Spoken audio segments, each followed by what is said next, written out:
বাজারে এখন কিন্তু কলাই শাক পাওয়া যাচ্ছে, যেটা আমার খুবই প্রিয়। তো আমি আজকে এটাকে রান্না করব। নিজে হাতে বেছে ধুয়ে নিয়েছি। আর যেটা নিয়েছি টাকি মাছ, পাঁচমিশালি মাছ কিনেছিলাম, সেটার সাথে 2-4টা টাকি মাছ পাওয়া গিয়েছিল। তো আমি ভেবেছিলাম এটা দিয়ে ভর্তা করব, তো রেখে দিয়েছিলাম। তারপর যেটা হলো, কলাই শাক কিনে এনে আমি ভাবলাম এটা দিয়ে রান্না করে ফেলি। তো দেখো, আমি কড়াইয়ে তেল গরম করে 2টা শুকনা মরিচের ফোড়ন দিয়েছিলাম। এরপর বেশ খানিকটা পেঁয়াজ কুচি অ্যাড করে এটাকে ভেজে নিচ্ছি। শাক রান্না করলে অবশ্যই একটু পেঁয়াজটা তোমরা বেশি দিবা। পেঁয়াজটাকে আমি একটু ভেজে নিয়ে এর মধ্যে সামান্য রসুনের পেস্ট আর একটু জিরা পেস্ট দিয়ে অ্যাজ ইউজুয়াল শুকনো উপকরণ দিয়েছিলাম, হলুদ গুঁড়ো, মরিচের গুঁড়াও একটু দিয়েছিলাম।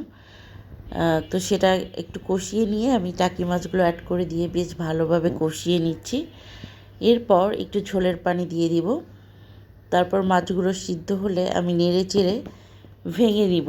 তো দেখো, ঝোলের পানি দিয়ে মাছটাকে একটু এ পর্যায়ে ভেঙে নিচ্ছি।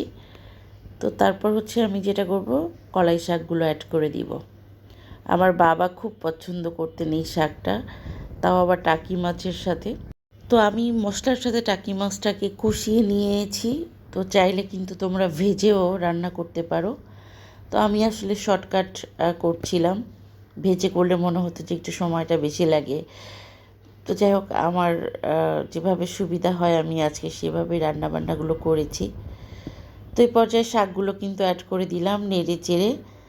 আমি নামানোর আগে কয়েকটা কাঁচামরিচ অ্যাড করব। তো এই তো দেখো, নেড়ে চেড়ে নিচ্ছি। তবে আজকে কিন্তু ঢাকাঢাকি করব না, শাকের কালারটা চলে যায়, একটু গ্রানিশ টাইপের রাখবো আর কি। তো এই যে দেখো, রান্না কিন্তু অলমোস্ট হয়ে গেছে। আমি জাস্ট এখন পানিটা টানিয়ে নিয়ে নামিয়ে ফেলবো। পুরো রান্নায় কিন্তু আমি কোনো ঢাকনা ইউজ করি নাই। তো দেখো, রান্না কিন্তু ডান। তোমাদেরকে একটু ফাইনাল লুক দেখিয়ে দিচ্ছি। ভীষণ মজার হয়েছিল।